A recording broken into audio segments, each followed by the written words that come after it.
Libreville. L'Assemblée Le Filet du Maître, 6 à Sotega, au pavé, organise 4 jours de renouvellement d'esprit. Avec le révérend pasteur Amour Mondouga. Quelquefois, Dieu utilise des conditions d'esclaves pour cacher ta lumière. Parce que si les gens aperçoivent les risques d'arriver, tu permets que tu vives les situations difficiles. Tu commences à souffrir, tu commences à être malade. Tu as caché ta destinée. Parce que quand il va exploser, tout le monde sera avec toi. Sous le thème Sortir de la fournaise de la pauvreté. 4 jours d'enseignement, de prière et de délivrance. De 17h pile à 19h pile. Du mercredi 27 au dimanche 30 avril 2023. Infoline 077 08 88 40. Que Dieu vous bénisse. Il est hors de question que tu passes sans me toucher.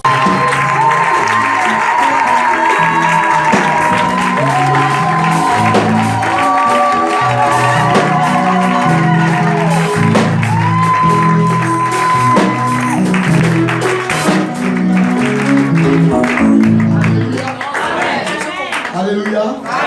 Merci d'avoir acclamé pour moi, mais moi je ne suis pas mort à la croix pour vous. On va acclamer pour celui qui est mort à la croix pour vous.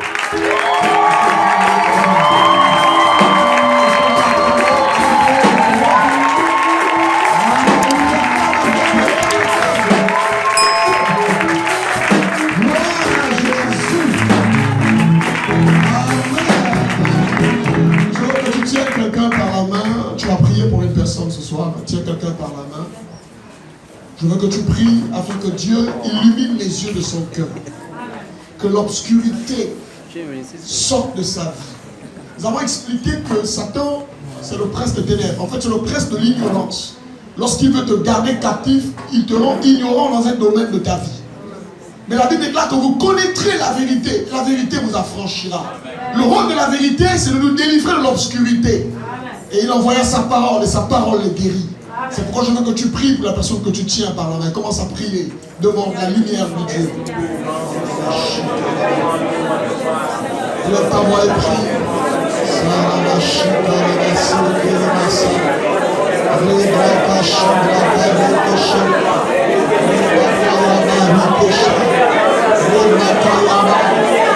C'est ta parole, la vérité.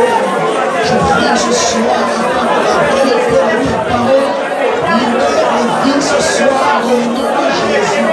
Notre Seigneur notre Dieu, c'est le moment d'amener la vie et la délivrance. On nous déclare qu'il y a un temps pour toute chose. Un temps pour la ténèbre, un temps pour la lumière. Je prie afin que Seigneur, ton peuple soit délivré de l'obscurité. Notre Dieu, notre Père, viens ainsi, viens restaure.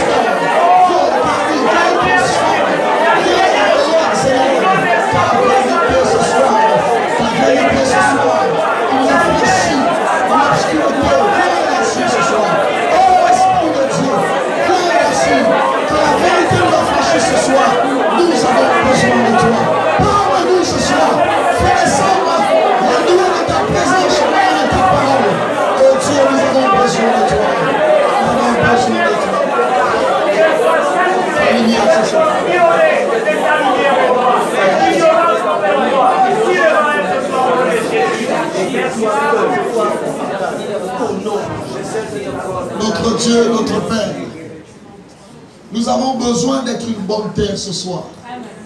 Seigneur, il n'y a pas un problème avec la semence, mais il y a un problème avec la terre. Tu nous l'as révélé dans le livre de Matthieu 13. Seigneur, nous voulons être cette terre, Seigneur, qui reçoit et qui porte du fruit. Nous ne voulons pas, Seigneur, perdre notre temps dans la maison du Seigneur. Avec tout ce qu'il y a à faire, nous sommes privés de nos occupations et nous sommes venus ici, Seigneur. Seigneur, la Bible déclare qu'un jour dans tes parvis vaut mieux que 1000 ailleurs. Seigneur, ta parole a créé le monde. La Bible déclare que la terre était informe et vide. Mais tu as parlé et les choses qui n'étaient pas à l'existence sont venues à l'existence. Tu nous enseignes de le commencement que la parole a créé toutes choses. Elle a amené la vie là où il y avait la mort. Elle a amené la lumière là où il y avait l'obscurité. Elle a amené ta présence là où il y avait les ténèbres. Oh Dieu, que ta parole change de vie. Quel que soit le temps, il est écrit que les ténèbres ne régneront pas toujours. Dieu, il y a un temps pour toutes choses. Un temps pour les ténèbres et un temps pour la lumière. Un temps pour la pauvreté et un temps pour la richesse. Un temps pour la maladie et un temps yeux de gloire. Autant nous sommes en bonne santé. Tu as dit par l'entremise de ton serviteur Jean, je souhaite que tu prospères à tous égards. Comme prospère l'état de ton âme. Oh Dieu, permets-nous que nous ne soyons pas que des chrétiens spirituels. Nous voulons des chrétiens équilibrés. Prospérant dans notre esprit, mais prospérant dans notre quotidien. Amen. Prospérant dans notre esprit, mais prospérant dans notre vie quotidienne. Oh Dieu, tu as dit aux disciples quand vous priez, donne-nous notre pain quotidien. Ce n'est parce que nous ne pouvons pas vivre sur le pain quotidien. Permets-nous de vivre notre pain avec notre pain quotidien, notre Dieu. Parle-nous ce soir. C'est vers toi que nous nous inclinons. Merci de libérer nos cœurs de la captivité de l'Égypte dans le nom de Jésus. Amen. Est-ce que tu peux acclamer le Seigneur ce soir?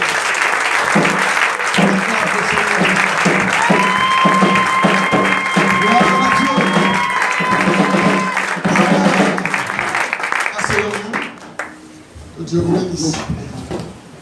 Vous savez, lorsque Dieu a envoyé Moïse pour sortir le peuple de la captivité, ils n'ont pas fait 40 ans.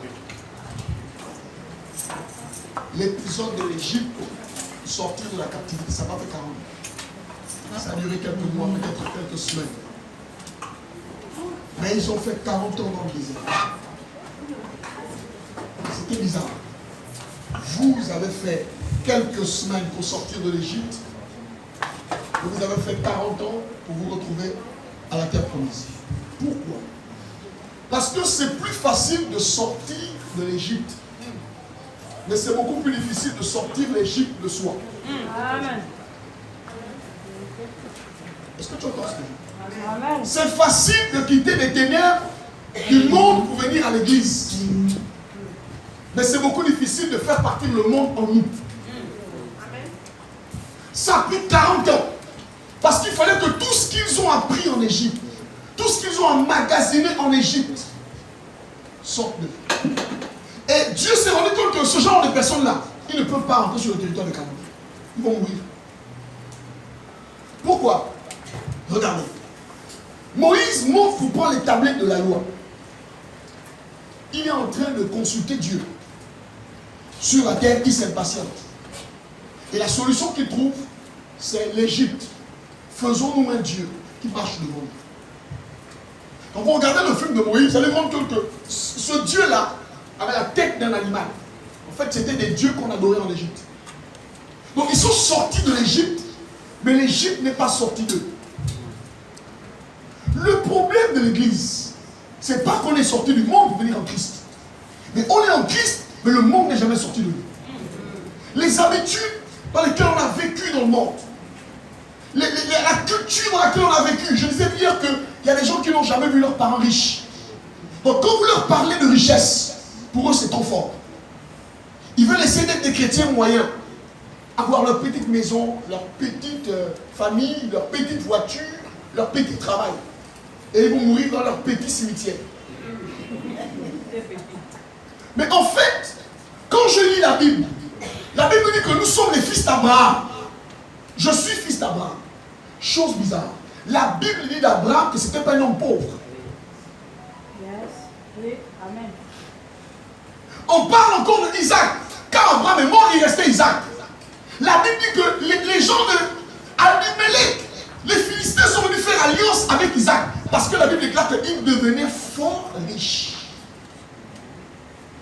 On laisse encore Isaac, on arrive à Jacob. Jacob est parti chez Laban, il n'avait qu'un jean et un t-shirt. Il fouillait son frère. Mais il sort de chez Laban avec des brebis, une famille, des richesses. Je vous ai dit que Dieu n'est pas chrétien. Dieu n'est pas né à la Pentecôte.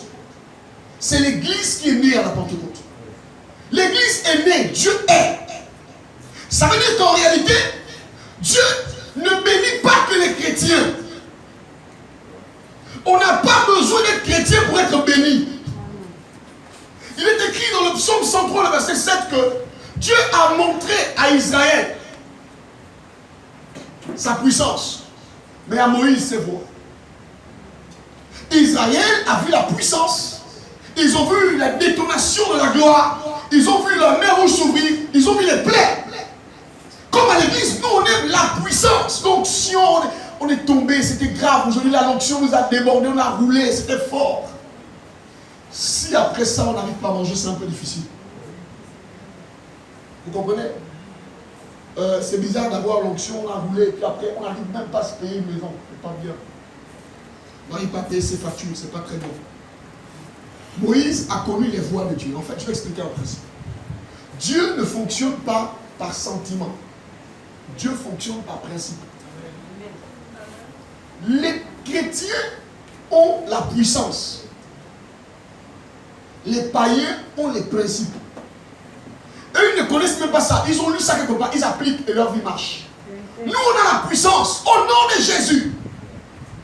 Et nous sommes dans la pauvreté. J'ai expliqué hier qu'on ne chasse pas l'ignorance au nom de Jésus. J'ai expliqué hier les problèmes, les raisons pour lesquelles les chrétiens sont ce qu'ils sont malgré le fait qu'ils prient. Ceux qui n'étaient pas là, allez sur la page Facebook, YouTube, vous allez trouver ce message. Aujourd'hui, je voudrais parler des principes. J'ai dit tellement de choses hier. Mais aujourd'hui, je voudrais parler des principes. J'ai expliqué hier que la pauvreté, ce n'est pas manquer la nourriture, ni la maison. Il y a des gens qui mangent, mais qui ne mangent pas la nourriture qu'ils veulent manger. C'est ça être pauvre. Il y a des gens qui dorment dans des maisons. En fait, ce n'est pas la maison où ils voulaient dormir. Avoir un toit ne signifie pas qu'on est sorti de l'abri de la pauvreté. Avoir même un salaire, on va expliquer ça aujourd'hui. Avoir même un salaire ne signifie pas que nous sommes à l'abri de la pauvreté. Amen. J'ai dit que naître pauvre, c'est la destinée. Parce que personne ne choisit dans quelle famille il va naître. Mais demeurer et mourir pauvre, c'est ça la malédiction. Est-ce que tu es là ce soir? Amen. Est-ce qu'on peut avancer ce soir? Amen. Alléluia. Et j'étais en train de dire hier qu'on a vu la sagesse du pauvre est comment? Pourquoi? Il y a un homme qui a délivré la ville. Il était fort et sage. Il a délivré la ville. Salomon dit qu'on l'a oublié parce qu'il était pauvre. Et on a découvert que quand un pauvre parle, il énerve tout le monde.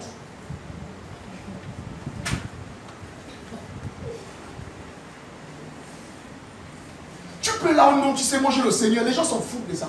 Il y a qu'à voir les réunions. Tu es le grand frère. Mais tu n'as rien. C'est ton petit frère qu'on va entendre. On attend d'abord l'autre.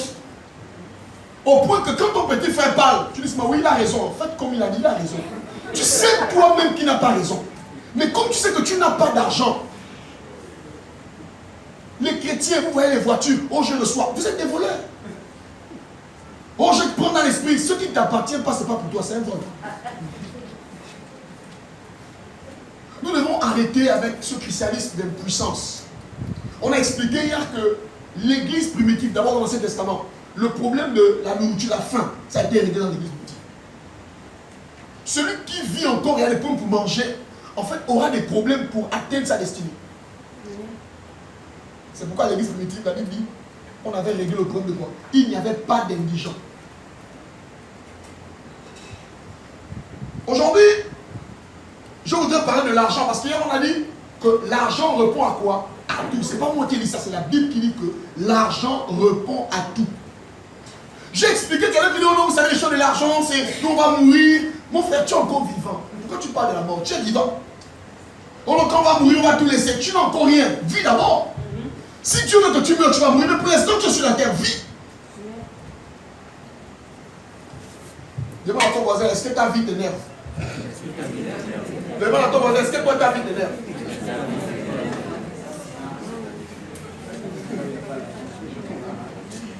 Alléluia. On a expliqué que l'argent n'a pas un problème. L'argent est neutre. La Bible dit que c'est l'amour de l'argent qui est un problème. Et on a dit que le problème c'est notre relation avec l'argent. Avec l'argent, c'est une question d'attitude et une question d'altitude.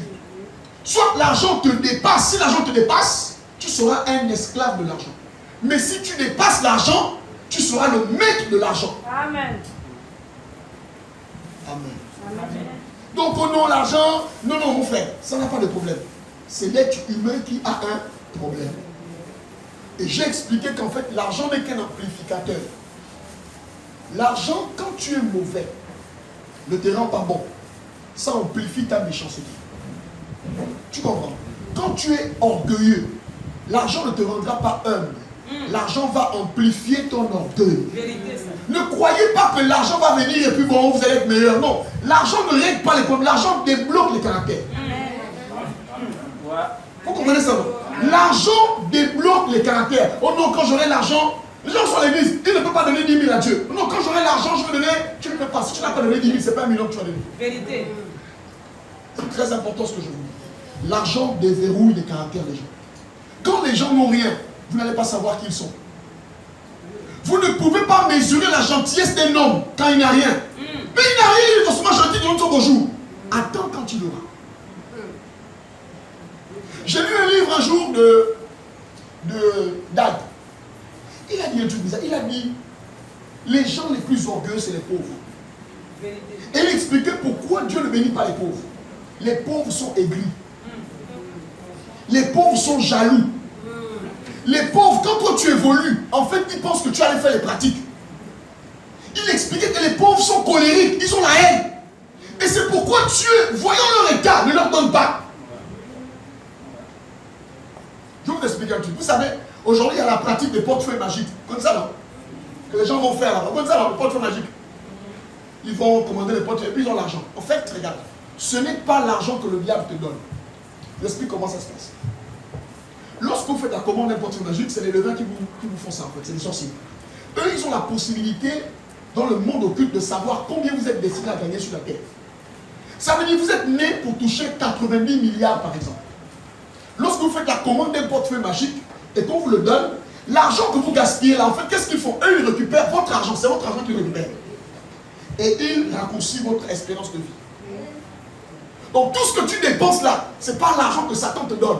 C'est l'argent que tu étais destiné à avoir durant tout ton parcours. Amen. Mais eux, ils ont réussi à te le donner pour 200, 300, 4 ans après tu meurs. Amen. C'est pourquoi vous devez savoir que vous ne devez pas être prêt à tout pour avoir l'argent. Alléluia. Donc aujourd'hui, nous allons parler de l'argent. C'est un sujet qu'on ne parle pas dans l'église. La seule fois où les gens parlent d'argent dans l'église, c'est souvent pour dire, oh non, venez donner, vous serez riches. Non, il faut donner aux gens une éducation financière. Amen. La Bible parle de comment on doit gérer sa vie.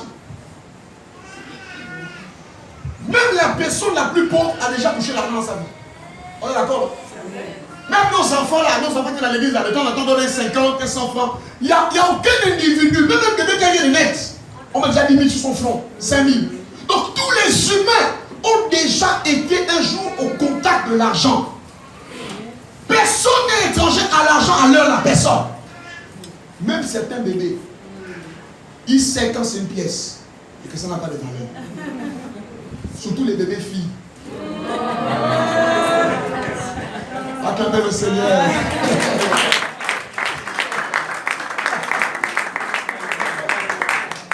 Alléluia. Alors, je veux parler de l'argent ce soir. Et je voudrais d'abord commencer à vous dire que l'argent fonctionne comme un être humain. L'argent est comme un être humain. L'argent, l'être humain est comment? L'être humain a un corps. On a vu ça hier. L'être humain a un corps. L'être humain a une âme. Et l'être humain a un esprit. L'argent est comme ça. Et je vais vous expliquer ça. Donnez-moi un billet. Je vais vous rendre un petit peu. Donnez. N'ayez pas peur. Donnez. Merci. Donnez-moi des 5 000. Pourquoi tu me donnes des Suivez. J'ai dit, l'argent fonctionne comme quoi ça? Un être humain. Non, là on va parler de l'argent, frère. Il faut que tu ouvres tes oreilles ce soir. L'argent est comme un être humain. L'être humain a quoi c'est? Un corps. On est d'accord? Il est avec moi un corps. L'être humain a une âme, il est avec moi l'âme. L'être humain a un esprit, il est avec moi l'esprit. Le corps de l'argent, c'est ça. Le papier. Ça peut être une pièce. Ça, c'est le corps. Comme moi, j'ai un corps. Ça, c'est le corps de l'argent. L'âme de l'argent, c'est sa valeur. J'ai 2000. C'est l'âme de l'argent. C'est sa valeur.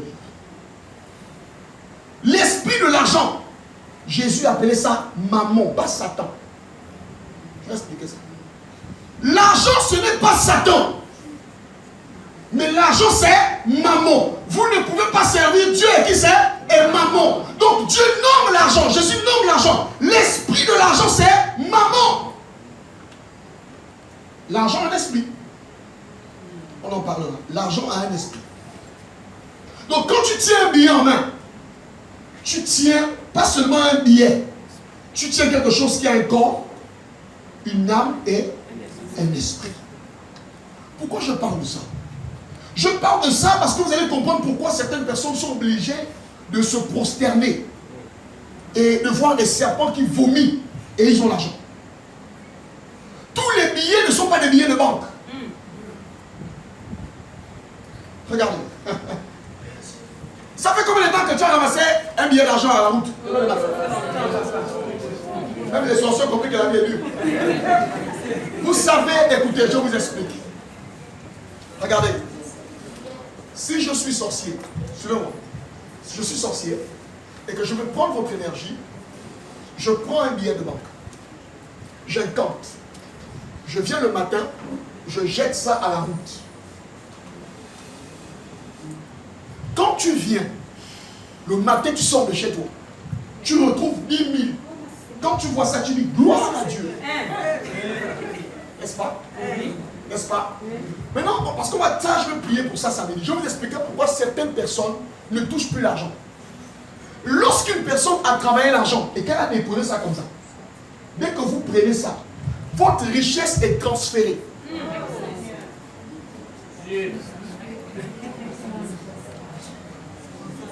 Est-ce que je peux avancer? Donc, je dis que demain, je vais prier pour les gens. Il y a des gens, tu peux tout faire, ils ne vont jamais rien trouver. Parce que depuis leur bas âge, ils aimaient ramasser l'argent. Il y a des choses que tu as ramassées que tu n'aurais pas dû ramasser. Oh non, tout est sanctifié par la parole, ma soeur. Surtout les chrétiens d'aujourd'hui. Ils ramassent 20 000. Oh mon frère, j'ai prié. Dieu m'a béni, c'est faux. C'est faux. Suivez bien l'actualité, suivez bien les choses. Je vous dis que par l'argent, on peut détruire la vie d'une personne simplement. La personne n'a pas besoin de te connaître. La personne a seulement besoin que tu touches ce qui a été incanté. Tout ce qui t'a été destiné vient chez lui. Ce n'est pas le serpent qui amène ça. Parce que, je vais expliquer, le serpent, c'est pas seulement le serpent qui donne l'argent. On va parler de ça. Parce que demain, c'est spécial prier. Je vais enseigner, je vais prier. Mais si toi tu es dans ce cas-là et que tu viens à l'église, ou que tu dois chercher un travail, ou que tu es dans une entreprise, tu peux même travailler, tu ne verras rien. Oh, qu'est-ce qui se passe dans ma vie? Pourtant je travaille, rien ne se passe. Mais toi tu ramassais l'argent quand tu étais petit. Amen. C'était l'argent de qui? D'autres qui volaient l'argent des boutiquiers. Est-ce que tu t'es déjà repenti d'avoir volé l'argent des boutiquiers?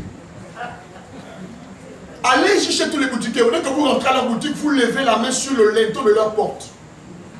Vous allez voir ce que vous allez voir. La plupart des boutiquiers ont des chaînets, ont des bagues en argent, avec des têtes comme ça. Vous allez bien regarder. Moi, je discute beaucoup avec eux. Ce sont des serpents. Les gens quittent du Mali, du Sénégal, dans les bateaux pour venir ici. C'est pas pour venir blaguer. Tu prends le bon, tu ne payes pas.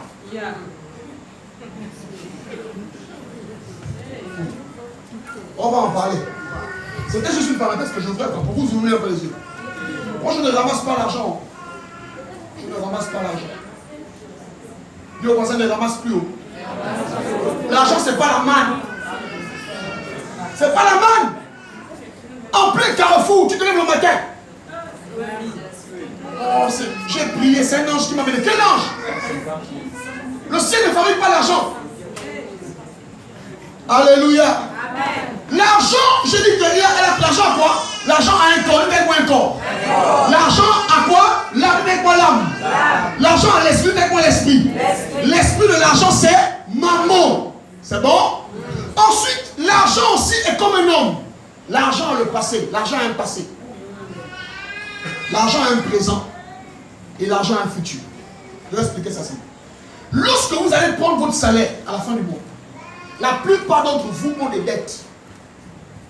Une dette est contractée dans le passé.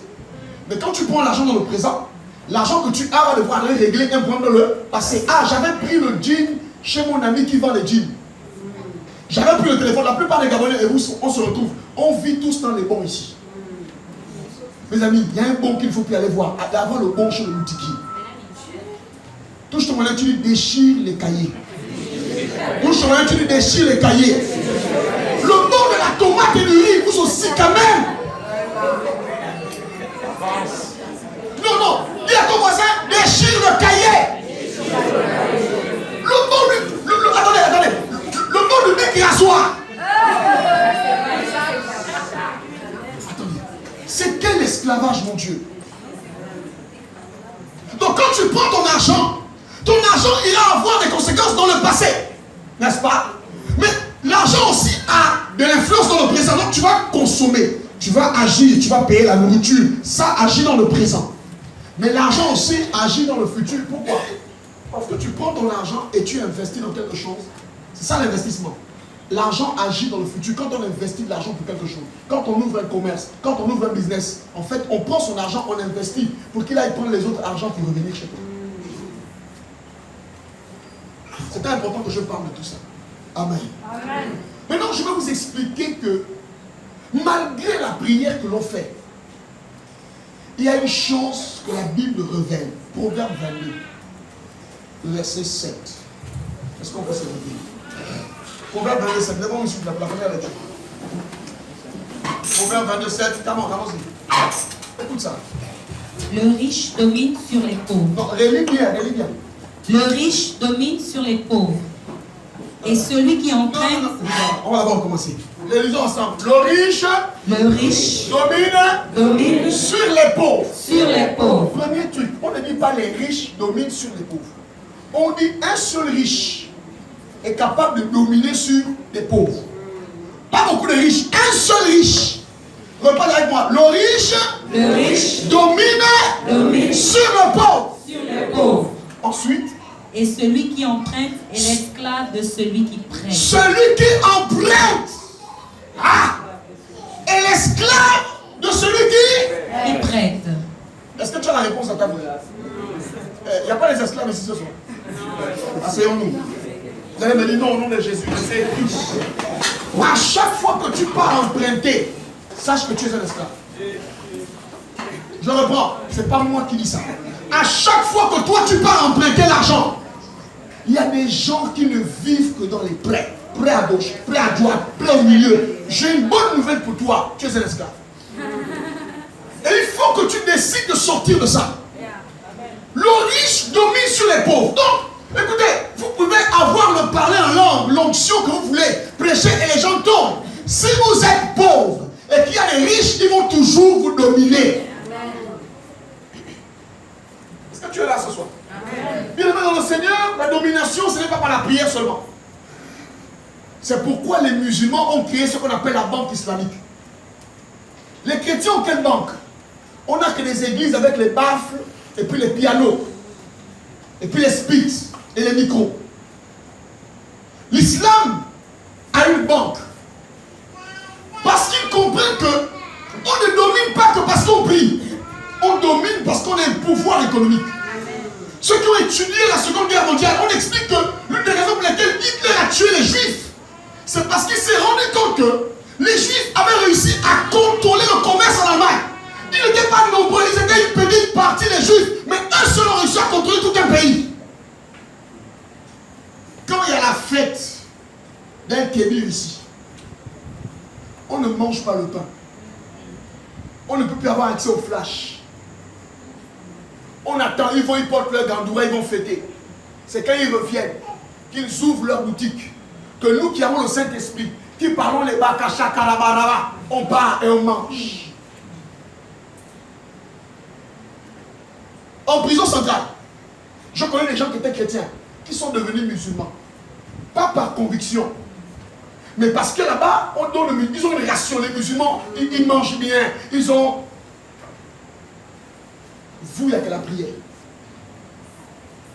Bien aimé dans le Seigneur. Il faut renverser la tendance. L'église ne peut plus continuer seulement à prier, à prêcher, ouvrir les églises, oh l'onction, oh ma fouta, oh machin. Ça c'est la bêtise.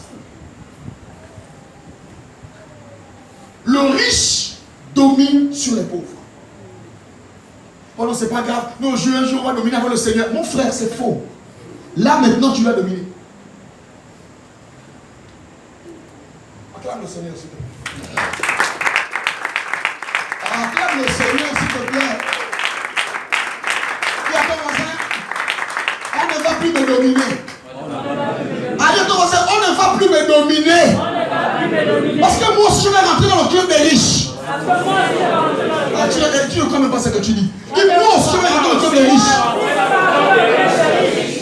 Vous savez, les gens ont été formatés. Quand on dit riche, ils disent non, ils pensent à sacrifice. Tuer les humains. Non. Riche égale à travail. Riche égale à vision. Riche égale à persévérance. C'est ça la richesse. Acclamons le Seigneur.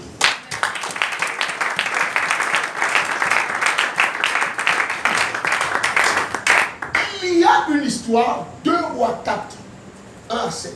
On rentre dans le message. 2 Rois 4, 1 à 7. Comment?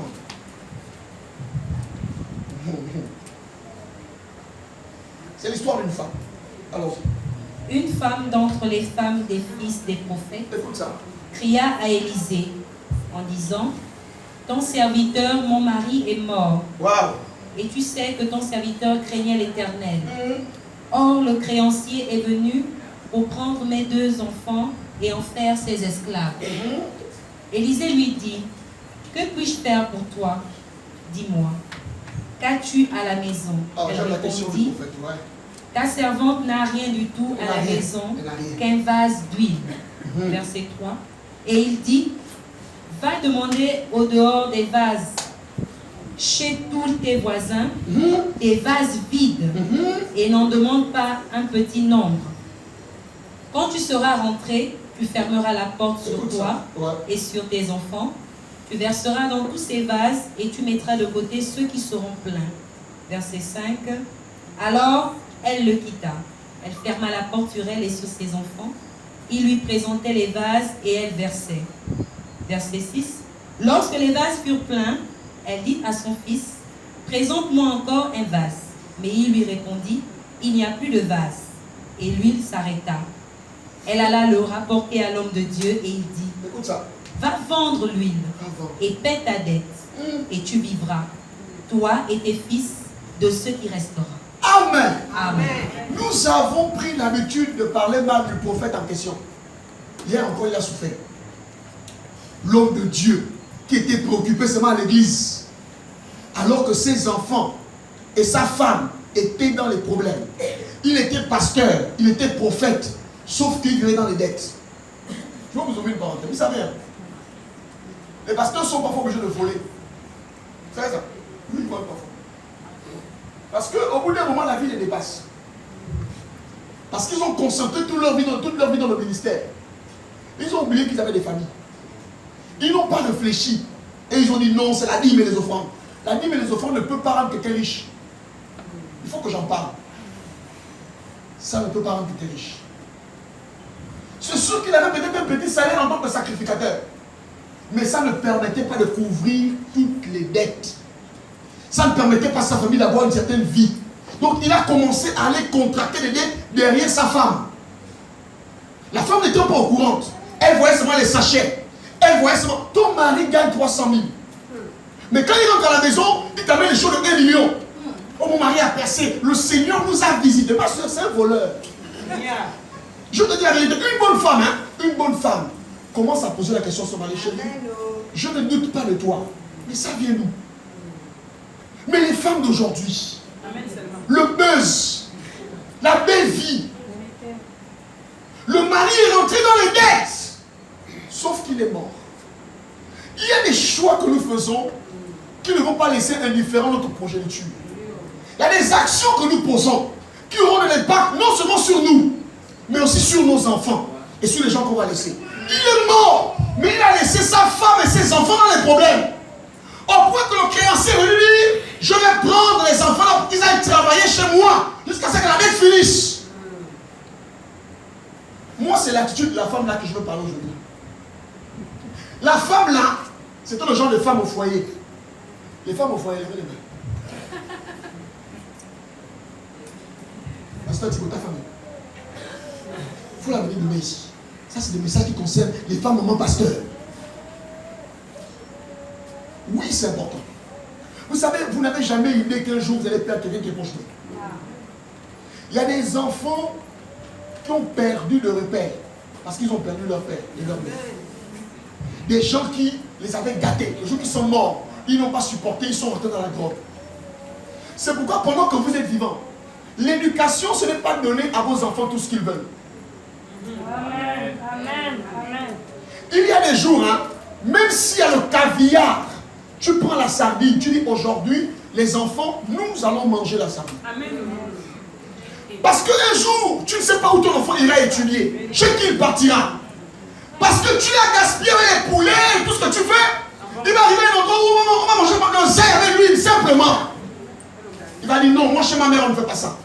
Non, l'éducation parfois, c'est de mettre l'enfant dans des conditions où il sent que la vie c'est pas facile. Amen.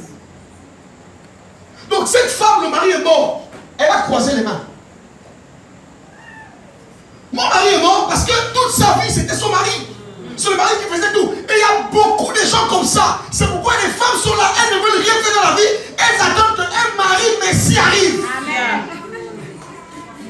Moi j'attends mon mari, quand il va venir, je serai une princesse, il va m'acheter la voiture. Yeah. Tu énerves Dieu, tu énerves Dieu.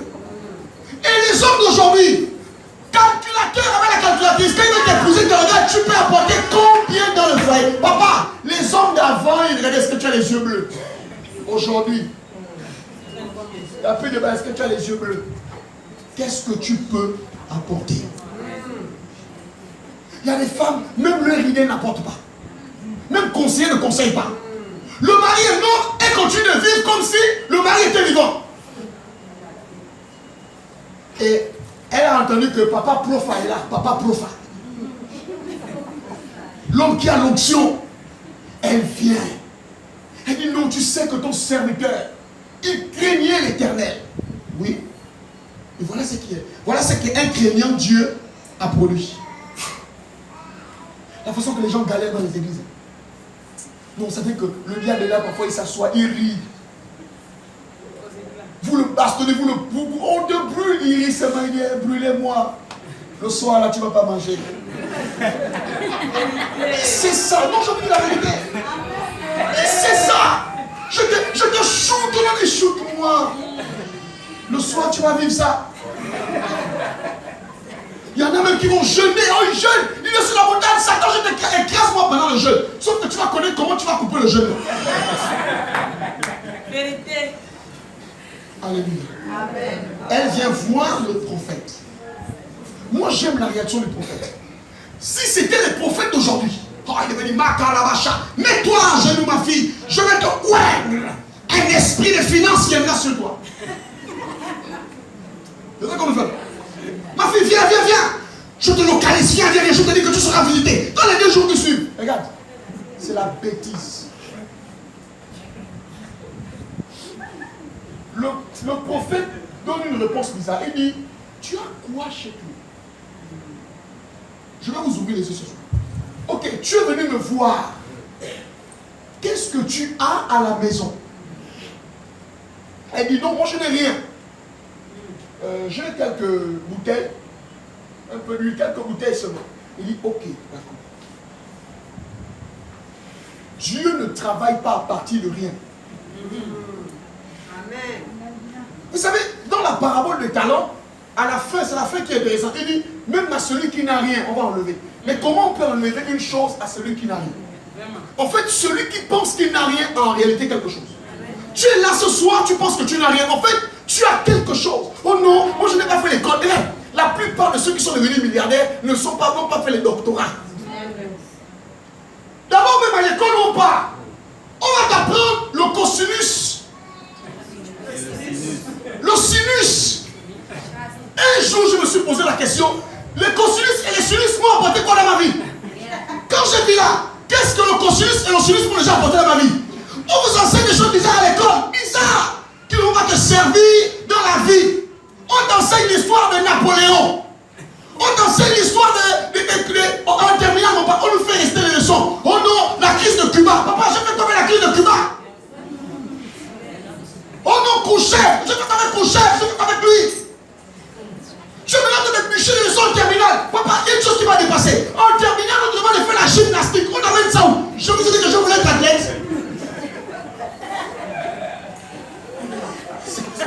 Tu passes devant, moi les épaules sportifs. Je vous avais dit que moi je voulais karaté-kama ou bien. Non, je n'ai pas dit ça. Pourquoi vous allez me chier le dos, faire le sport, les trucs bizarres, tu es là, qui n'ont rien à voir avec la vie réelle que tu vas vivre. Tous ceux qui ont initié ton sport, levez les mains. Vous êtes devenus quoi? Levez les mains. Levez les mains, vous êtes devenus quoi? Qui les voient, ils sont sérieux. Ils sont sérieux. Pour une chose qui ne va pas les apporter rien dans la vie. Même l'école a été créée. Vous savez, c'est la mentalité du colonialisme. Moi, j'étais en Corée. Papa, le programme éducatif des Coréens, tu es dépassé. Ils ne vont pas former les gens sur des choses qu'ils ne vont pas faire. Lorsqu'ils te forment, c'est sur les besoins qu'il y a dans la nation. On va l'étudier. On doit étudier la géographie, machin. Il y a des gens qui vont jamais voyager dans le monde. Mais tu m'apprends ça pourquoi? Quand on veut développer un pays, on fait des formations ciblées. L'université fait sortir tous les jours les gens qui ont les masters en anthropologie. Vous allez amener ça, anthropologue. Sociologie, c'est bien. Mais si on a 420, 8000 personnes qui sont en sociologie, combien vont travailler? Bien aimé, on nous a tous enseigné, on nous a tout enseigné, sauf comment gagner l'argent. Amen. Amen. Si tu es d'accord avec la vérité. On nous a tout enseigné à l'école. Même quand on enseigne la finance, on t'enseigne l'argent. On ne t'enseigne pas, on t'enseigne la comptabilité. Comment tu vas compter l'argent des gens?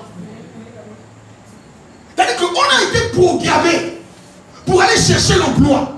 Au point que la vie de beaucoup de personnes est bloquée là. Parce qu'ils n'ont pas l'emploi. Parce qu'ils ont été formés dans l'optique d'aller chercher l'emploi.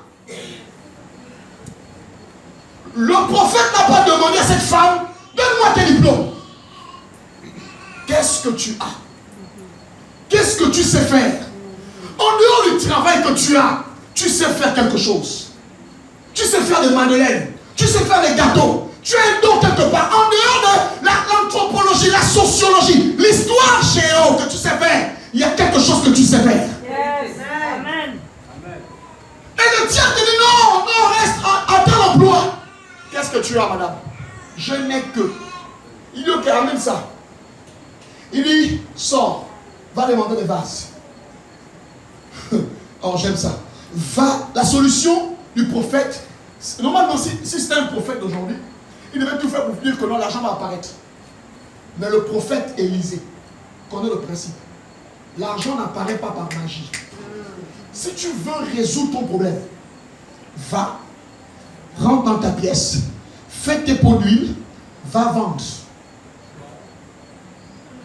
Est-ce que tu comprends ce que je dis? Amen. Il aurait pu dire non, je vais prier afin qu'un corbeau te localise. Non. Il a dit à la femme, ce que tu vas faire, je te communique l'onction. On a dit quoi? L'onction, c'est comme un pushback qui te permet d'accélérer dans ce que tu fais. Amen. Tu veux l'onction, mais tu n'as rien à faire. C'est pourquoi il y a des gens, chaque soir, ils dorment entre le ciel et la terre. Mon frère Michael m'a pris. Il m'a amené au 3e ciel. J'ai vu des choses terribles. L'Esprit de Dieu m'a révélé les choses sur le Gabon, la sirène des eaux. Après tu reviens, tu n'arrives même pas à manger. Tu as quel problème?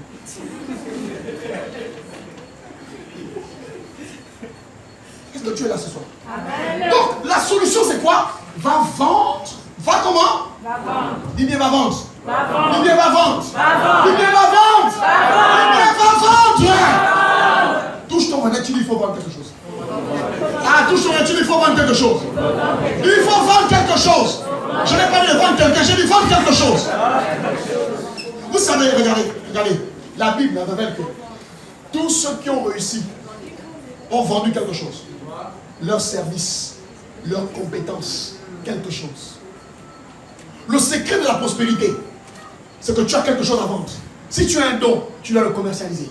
Amen. Tu ne peux pas être là en train d'attendre le bureau. Ça ne marchera pas. Tu ne seras pas riche en étant assis pour signer les papiers. Il y a des gens qui ont signé les papiers. Ils ont signé les montagnes. Moi, j'avais vu les montagnes là comme ça. Vous faut signer les montants. Mais c'est l'autre personne qui prend les montants là.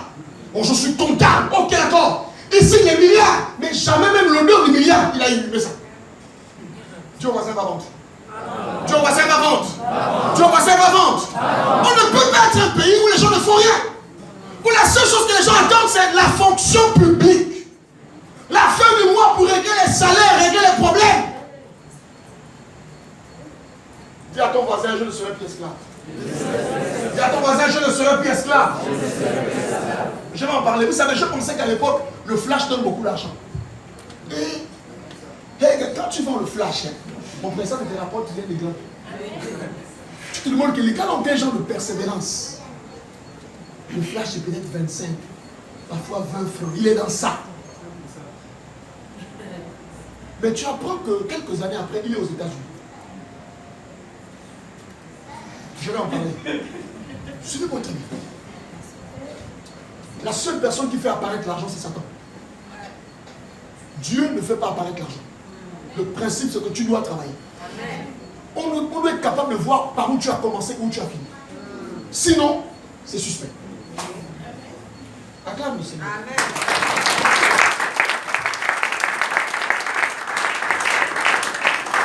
Je crois que tu as quelque chose à vendre.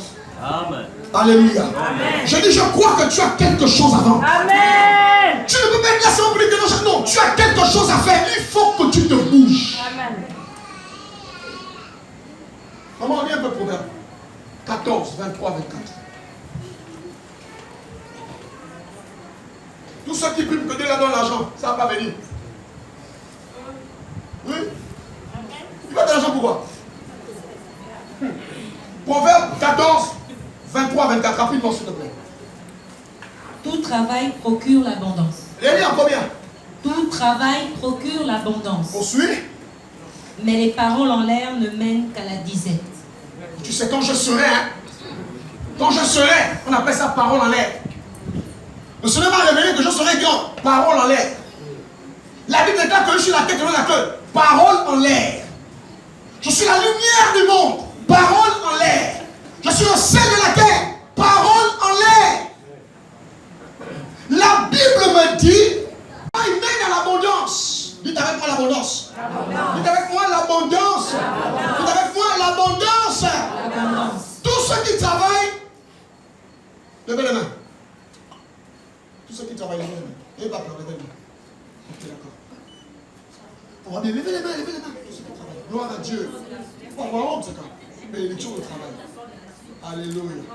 Maintenant, je vais vous reposer une question et on va être franc dans l'église, la maison de Dieu, on ne ment pas. Vous travaillez, non? Qui est dans l'abondance? Non, chacun répond pour lui-même. Vous travaillez, non? La Bible dit que tout travail mène à quoi? Donc ça veut dire que si je travaille, je vais dans quoi? Mais comment je réussis à travailler? Je suis endetté. Soit c'est la Bible qui ment, soit c'est moi qui n'ai pas compris quelque chose. Et ce soir, je voudrais ouvrir votre intelligence. La Bible ne ment pas. Normalement, tout travail devrait produire l'abondance. Soit le problème se trouve au niveau de la parole de Dieu, soit le problème se trouve au niveau de nous-mêmes. Mais je ne crois pas que la parole de Dieu ait un problème. Donc à cet effet, le problème se trouve au niveau de qui? De toi et de moi. Si tout travail donne de l'abondance, la question que je me pose, c'est pourquoi je ne suis pas dans l'abondance? Dis à ton voisin, pourquoi tu n'es pas dans l'abondance? Dis à ton voisin, pourquoi tu n'es pas dans l'abondance? La solution facile dans l'église, c'est d'accuser les parents. La grand-mère qui est morte depuis 72. La solution facile, c'est d'accuser les oncles. Voici la solution facile des chrétiens. Aussi longtemps que vous allez chercher les boucs émissaires dans vos vies, vous ne sortirez jamais vainqueur. Parce que vous combattez parfois contre des ennemis qui n'existent pas. Le seul esprit qui t'embête, c'est toi-même. Il n'y a pas un esprit. Quand tu dis Seigneur, je lis les esprits, attention parce que tu es peut-être en train de te lier. Je l'ai dit hier. Est-ce que tu es là? Amen. Est-ce que tu es là? Amen. Est-ce que tu entends ce que je dis? Alors si tu entends, tu peux acclamer très fort. Et si tu entends, tu peux acclamer et acclamer très fort. Lorsque travaille, l'évidence, c'est qu'elle doit vivre dans l'abondance.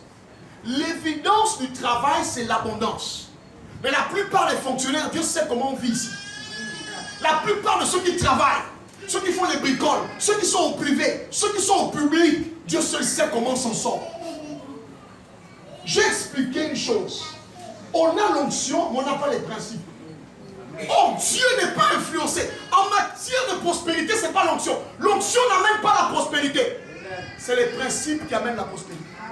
Si tu as l'onction sur les principes, tu vas souffrir. C'est pourquoi le prophète là est mort. Il avait l'onction, mais il n'avait pas les principes. Donc malgré son onction, il est mort dans la pauvreté. Dis à ton voisin que je ne serai pas de ces gens-là.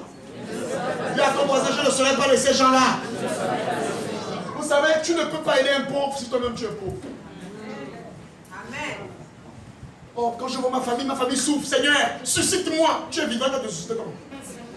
Tu as déjà été suscité. Tu ne peux pas sortir ta famille de la pauvreté si toi-même tu es pauvre. Vous savez, beaucoup de gens prêchent sur le bon samaritain. On voit seulement l'aspect que il était bon. Non, c'est faux. L'aspect des bons est bien. Mais je pense que le sacrificateur, parce qu'il y avait le lévite et le sacrificateur, non.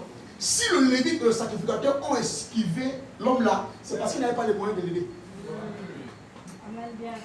Ils sont passés outre, ils n'avaient rien. Mais la Bible déclare que le bon samaritain avait une monture. Ah papa, il avait la monture. Ça veut dire qu'il ne marchait pas. Le sacrificateur et le lévite étaient à pied. Peut-être même que celui qui était en bas là, il pesait plus que. Donc, on va pas le celui qui pèse plus que nous. Mais le bon samaritain avait une monture. Il a pris le malade, il l'a mis sur la monture. Il ne faut pas seulement voir un nom, le bon samaritain.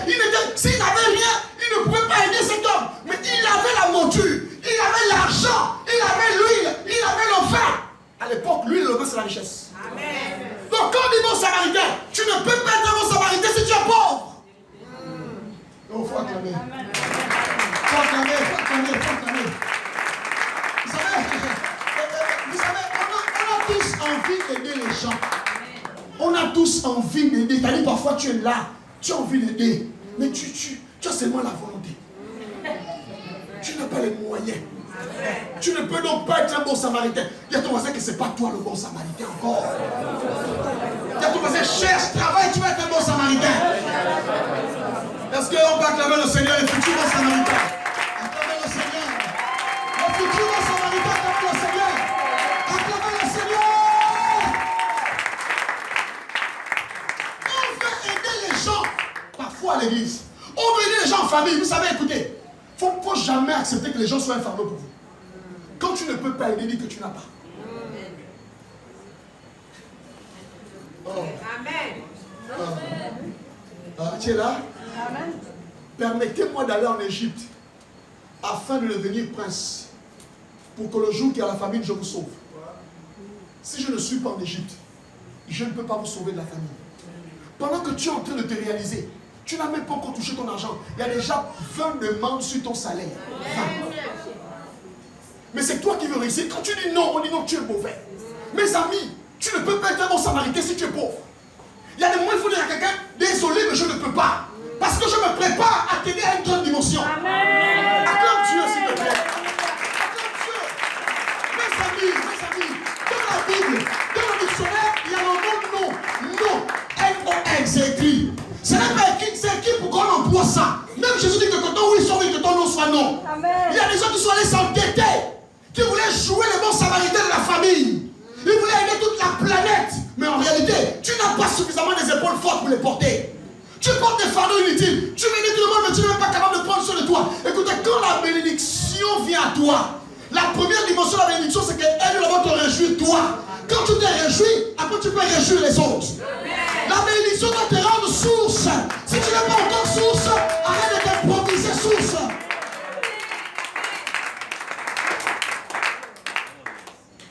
Je souffrais beaucoup. Tu sais, il ne faut pas dire non. Quand on est chrétien, on doit dire non. Parce que tu nous enseignes pas. Oui, il faut dire non. Tu es là. Amen. Est-ce que tu es là? Oh, yes. La Bible dit ceci. Nous allons parler de 3 dimensions de l'argent. L'argent peut être dépensé. 1. Dépensé, gaspillé même. L'argent peut être épargné. où l'argent peut être investi. Tous ceux qui reçoivent l'argent ont 3 possibilités dans l'argent qu'ils reçoivent. Soit ils dépensent ça, et il y a des gens qui savent dépenser l'argent pour des futilités. Soit ils font quoi? Dépenser. Soit ils font quoi? Ils épargnent. Ça là, la culture de l'épargne n'existe pas en Afrique. Nous on veut tout manger. Soit ils investissent. Les plus sages investissent. Amen. Je vais vous expliquer pourquoi, malgré le fait que vous payez la dîme. Il y a des gens qui disent que parce qu'on paye la dîme, mais pourquoi on est pauvre? Écoutez-moi très bien, lisez la Bible. La dîme n'est pas un moyen pour s'enrichir. La dîme est une taxe spirituelle, une taxe. Quand Dieu fait les promesses sur la dîme, il ne promet pas la richesse. Oh, pasteur, tu ne dis pas. Pasteur, qu'est-ce que tu nous dis? Je suis en train de vous dire que vous avez fait fausse route. Si vous avez cru qu'en donnant la dîme, vous serez riche. Non. Ça, c'est un mensonge biblique. C'est un mensonge des arnaqueurs. Écoutez, votre salaire, c'est 100%, n'est-ce pas? Vous donnez 10% à Dieu, n'est-ce pas? Il vous reste combien? 90%.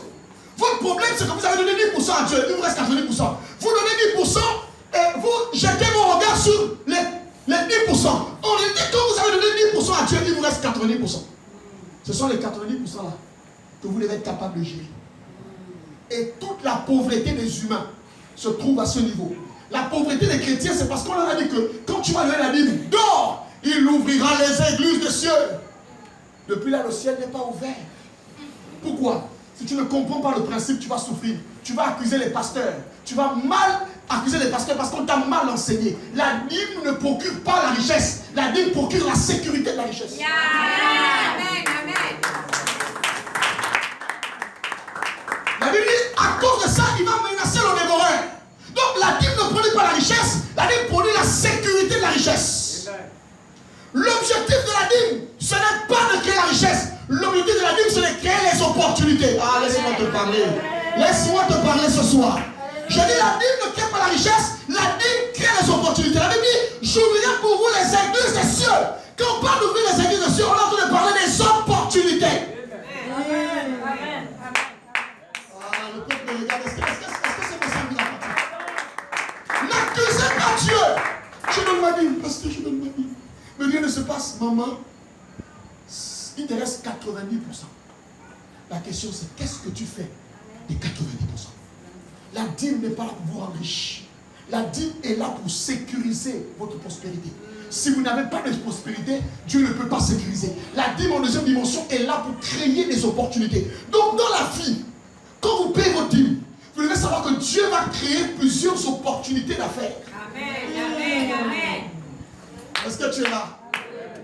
Maintenant, quand l'opportunité se présente, je vous prends un cas simple. Tu sors ce soir-là, tu descends l'escalier. Quelqu'un a un Prado. Il voyage demain. Il dit, non, je voyage demain, je veux plus le Prado, là, je vends 5 millions.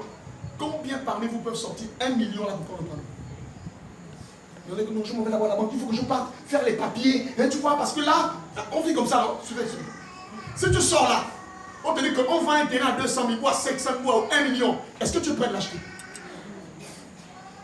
Vous bien comprendre. Écoutez bien mon message. Dieu ne vous donne pas la richesse. Dieu crée des opportunités pour que vous soyez riches. Maintenant, lorsque une opportunité se présente, vous devez être prêt pour saisir l'opportunité. C'est là où les enfants de Dieu n'ont rien. Ce sont des rieneux. Ils n'ont pas d'épargne. Ils eux, l'argent, ils vivent le jour. Donc quand l'opportunité se présente, ils n'ont rien de main. Oh, est-ce que tu es là? Ah, si tu es d'accord, tu vas acclamer très fort cette parole. Je dis, tu vas acclamer très fort cette parole. Je dis, tu vas acclamer très fort cette parole. Acclame. Est-ce que je peux pousser un peu? Est-ce que je peux pousser? Ça veut dire que la Bible déclare que lorsque Joseph va rencontrer Pharaon pour expliquer le problème qu'il avait. Voilà ce qu'il va dire. Il va dire à Pharaon, il y a 7 années d'abondance et il y a 7 années de famine.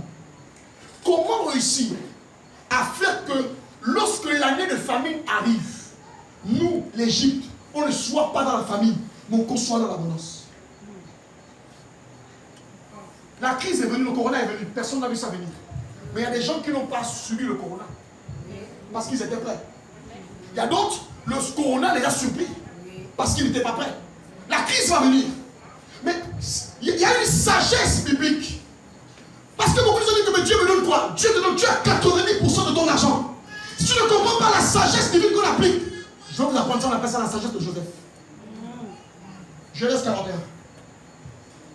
Alors, Genèse 41, tu peux lire le verset 34. Écoute ça. Rapidement, s'il te plaît, maman. Que Pharaon établisse des commissaires sur le pays. Waouh! Pour lever 1/5 des récoltes de l'Égypte pendant les 7 années d'abondance. Ok. Quelle est la solution que Joseph donne à Pharaon? Pour faire quoi? Pour supporter la crise. Il dit quoi? Il dit Pharaon, pour qu'on réussisse à traverser la crise, il faut que pendant les temps d'abondance, on épargne 5%. C'est là? Tu es là? L'épargne de 5% pendant 7 ans fera que quand les 7 années de famine vont arriver, on soit capable de supporter quoi? C'est la crise. Donc lorsque Dieu te permet d'avoir le salaire, l'argent, il faut que tu comprennes que tu as payé ta dîme 10%, mais là il te reste 90%. 90%, tu dois savoir la sagesse de Joseph. Pourquoi? Pour épargner de sorte que lorsque les opportunités vont arriver, tu les saisisses. Acclame le Seigneur. Ah, est-ce que quelqu'un reçoit la prière ce soir? Ah, je ne t'entends pas, je ne t'entends pas. Mes amis, cet enseignement-là, ça coûte cher. Je fais payer ça à des pasteurs. Joseph doit épargner combien de pourcents? On répète bien 5%. Répète bien 5%. Répète avec moi 5%. Donc le problème, c'est pas que tu payes la dîme et puis rien ne se passe. Le problème, c'est pas Dieu. Non, le problème, c'est toi. Oh, je ne sais pas si tu es là ce soir. Est-ce que je te parle ce soir? Joseph a dit qu'il faut une épargne automatique. Ça veut dire quoi? Ça veut dire que quand tu as payé la dîme, tu es chrétien, quand tu as l'argent, tu manges tout. Tu manges également ton avenir. Parce que s'il y a quelqu'un qui vend sa maison, vous savez, aujourd'hui, la vie est dure. Les gens vendent les choses n'importe comment. Quelqu'un peut se lever un matin, il décide de vendre sa maison à 1 million. Mais Dieu t'avait montré en songe que tu auras une maison. Mais depuis là, tu es locataire. Mais Seigneur, je crois que tu vas envoyer quelqu'un pour me construire la maison. C'est faux, mon frère. C'est faux. La prophétie existe, mais tu dois appliquer la sagesse. Amen. Si tu appliques la sagesse de Joseph, tu as l'argent. Le jour que l'opportunité de la maison de 1 million se présente, tu prends 1 million, tu déposes. Amen. La plupart des gens ici, si on met des propositions, vous allez aller chercher à la banque, chercher les prêts. Oh, je veux les prêts par intérêt, vous n'êtes pas prêts. Et vous accusez Dieu parce que le mind n'est pas développé. Amen. Vous avez mal lu la Bible. Acclame le Seigneur. Alors, je vais être pratique. Je gagne, suivez, je gagne 200 000. On va faire ça. Parce que qu'est-ce que tu nous dis? Je vous dis ceci, je gagne 200 000. Je dois vivre, quand je gagne 200 000, je dois vivre selon ce que Joseph dit. Je dois vivre comme une personne qui gagne 180 000. Dépenses, problèmes, maladies, je gagne 180 000. Ça veut dire que j'ai déjà sacrifié dans mon argent. Je me comporte comme une personne qui vit au niveau de 180 000. Même si en réalité je gagne combien? 200 000. Je ne regarde pas ça. Ça reste là-bas. Je ne regarde pas ça. À maman, ma fille qui est banquière, elle sait. On peut aller à la banque et dire, dans mon salaire, enlever tel montant. Je ne regarde pas ça. Si tu fais ça pendant 5 ans, 10 ans, tu n'auras pas besoin d'un prêt par intérêt. Amen. 10 ans après, tu as enlevé 20 000 de ton salaire. 10 ans après, ça va te servir. Amen. Les gens vivent le jour. Et quand les opportunités se présentent, ils n'ont rien. Et ils accusent Dieu. C'est dangereux de vivre sans rien. Parce que si tu as les enfants, si l'enfant tombe malade, le monde dans lequel est brutal. Les gens ne connaissent pas la culture de l'épargne. Quand ils prennent l'argent, ils mangent tout. Ils font un boulot, ils font les selfies. Ils vivent une vie qui est au-dessus de leurs moyens. L'orgueil de la vie. Mon frère, tu es pauvre. Tu ne peux pas l'acheter une chaussure de 200 000. Tu es pauvre. Tu as du mal à bien manger. Arrête ça. Tout ça parce qu'on va me voir sur WhatsApp, sur Facebook. Ma soeur, tu es maudite quand tu fais ça. Pour venir faire le défilé des grosses fesses à l'église, le défilé des talons. Oh, qui a le plus bel talon? Qui a le plus beau pantalon? On s'en fout de ça. On sait que tu souffres chez toi. Tu as du mal à bien manger, même tu nous trompes ici. Tu souffres à la maison. Comme le Seigneur.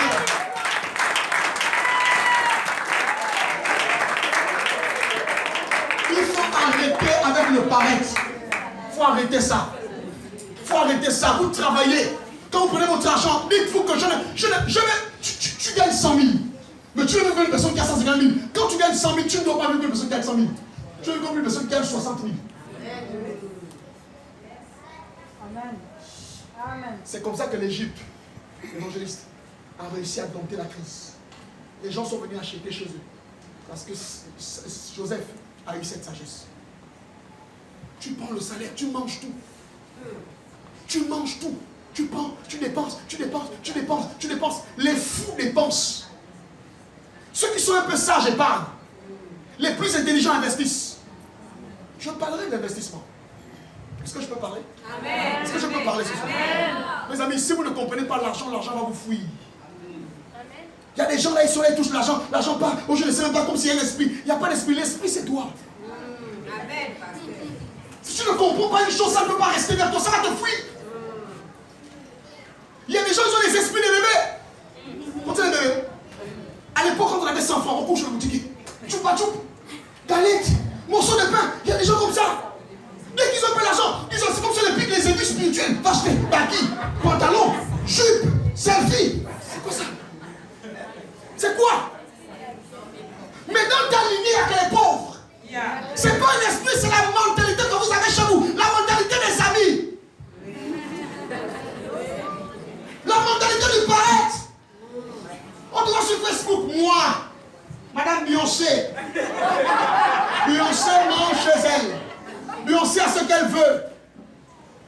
Chacun de nous a ses réalités, mes amis. Permettez-moi d'en parler. On souffre toi l'église cadeau. Avant de tuer les esprits de pauvreté, ils ne meurent pas. Qui les détache après? Qui les ressuscite? Il n'y a aucun esprit de pauvreté. L'esprit de pauvreté, c'est toi-même. Alléluia. 2 Corinthiens 9, le verset 9 à 10. Tu peux lire, s'il te plaît?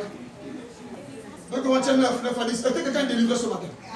Est-ce que quelqu'un est délivré ce matin? Est-ce que quelqu'un est délivré ce matin? Ce soir, plutôt, on est même au matin, on s'en fout. Est-ce que quelqu'un est délivré aujourd'hui là? On est amis. C'est trop.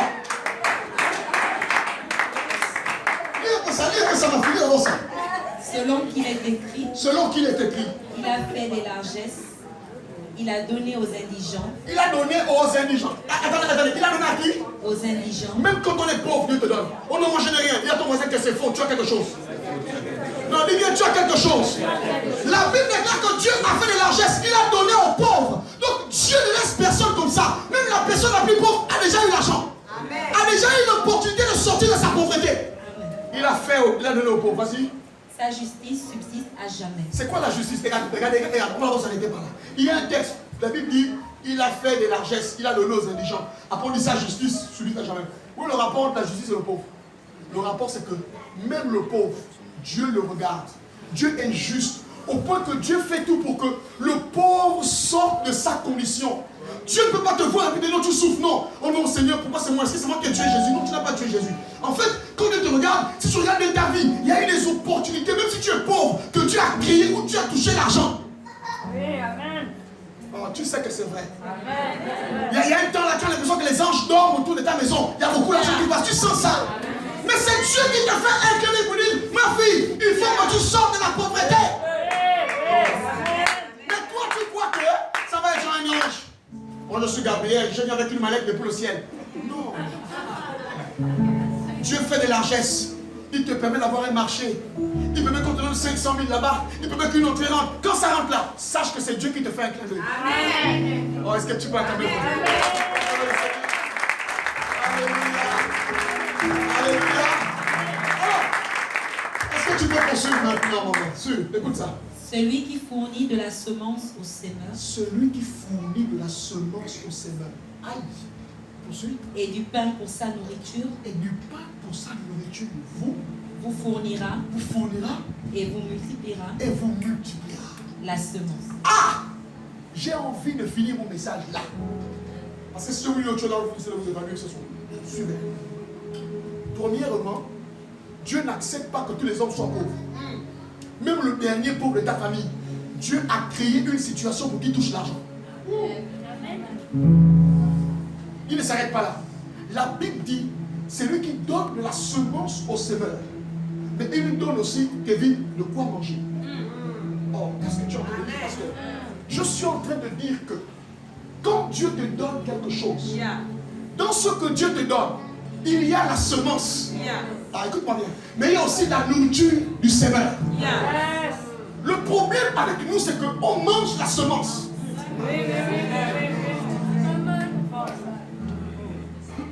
À la fin, il vous multipliera. On multiplie qui? Celui qui a semé. Mais tu as pris la semence, tu as mangé. Et tu attends encore que le prochain mois, un homme vienne te donner l'argent. Chaque mois, tu vis de la mendicité. Parce que tu n'as pas compris que Dieu, dans les 100 000 qu'il t'a donné, il y avait la dîme, il y avait la semence et il y avait le pain. Tu as tout mangé.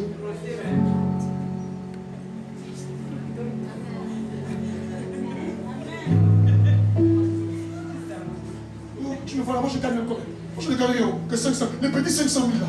Ah bon? Dans les petits 500 000 là, il y a la semence, il y a le pain, il y a la part du Seigneur. Ne rêve pas qu'un matin tu auras des milliards. Parce que Dieu est juste. Ma soeur, tu as pris ta semence et tu as mangé ça. Tu prends le salaire au guichet. Le banquier dit que madame, il reste 2500. Videz. Tu prends l'argent, tu amènes les nouveaux habits. Les Gabonais, vous savez qu'ils ont l'argent, c'est simple. Ils ont les nouveaux habits. Elle a les nouveaux tissages. Elle va faire les cheveux. Comme là, elle n'a pas les cheveux, elle a collé le covo, je ne sais pas. Elle a fait les cheveux. Mes amis. Mais l'affaire est grave. On en rit, mais c'est grave. Celui qui épargne dans son argent, 5 ans après, peut faire une affaire sérieuse. L'orgueil de la vie, la comparaison avec les autres, fait en sorte que on veut vivre comme les autres. Mais tu n'es pas les autres. Il y en a qui sont nés avec une cuillère en or à bouche. Nous, on est nés, on doit se battre. Si tu ne comprends pas ça, tu vas te comparer à ta copine. Taco a ses réseaux. Elle a ses réseaux. Amen, pasteur. Amen. Demande à ton voisin, pourquoi tu es gourmand comme ça? Pourquoi tu manges la semence? Dans ton salaire, il y a la semence. Dans l'argent qu'on t'a donné, dans les 500 000 qu'on t'a donné là, il y avait la semence dedans. Pasteur Thibault, dans ton travail, tu manges tout. Tu manges l'argent, tu manges la semence. Maintenant, si un jour, quelqu'un veut voyager, il lance une machine qui répare tes appareils là, donne 1 million. Tu vas te faire comment? Seigneur, toi qui es le pourvoyeur, toi qui es bon chauffard, j'irai. Voici nos choses. Le mabouisme religieux. Oh, j'ai mon chauffard, j'irai, il prend soin de moi. Il connaît ma vie. C'est pas grave, même si je n'ai rien. L'Éternel est mon berger. Je ne manquerai de rien. Ma soeur, tu as possédé.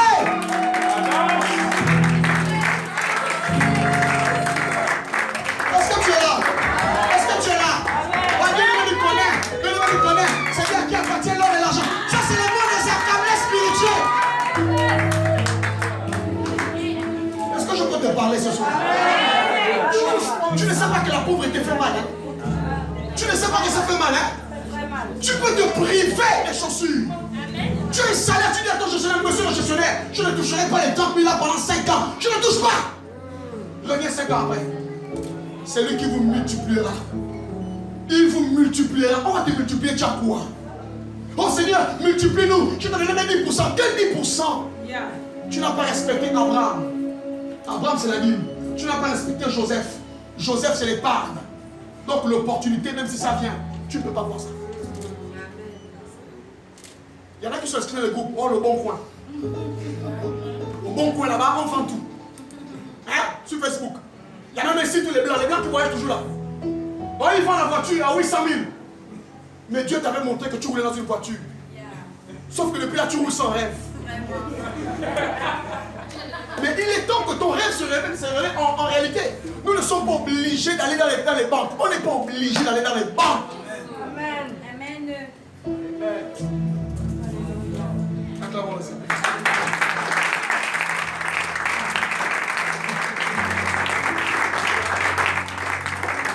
J'ai tellement de choses à vous dire en fait que le temps ne suffit pas. Demain nous allons commencer à 16h30. 16h30 on va commencer.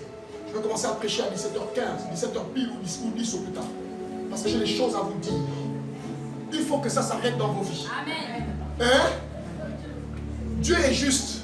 Même dans ta pauvreté, il t'a déjà visité. Mais tu manques trop de sagesse. Tout l'argent que tu as, c'est pour acheter les habits. Tu manques trop de sagesse. Tu vas vieillir un jour. Je l'ai dit hier. Quand on a galéré dans la vie, c'est une malédiction que nos enfants viennent galérer. Hein? Il faut que ça change dans ta vie.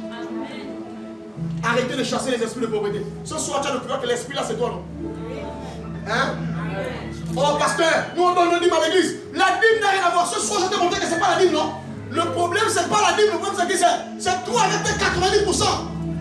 J'en parlerai demain. Les plus ténébreux, eux, ils mangent carrément la dîme. Les plus ténébreux, non, c'est maintenant je vous parle. Les plus ténébreux qui ne comprennent pas comment ça fonctionne au royaume, eux, ils mangent carrément la Bible. Aïe, aïe, aïe. Votre cas, on va expliquer ça demain. Alléluia. Tu es là. Prêt. Oh, oh, oh, oh. Je crie à toi,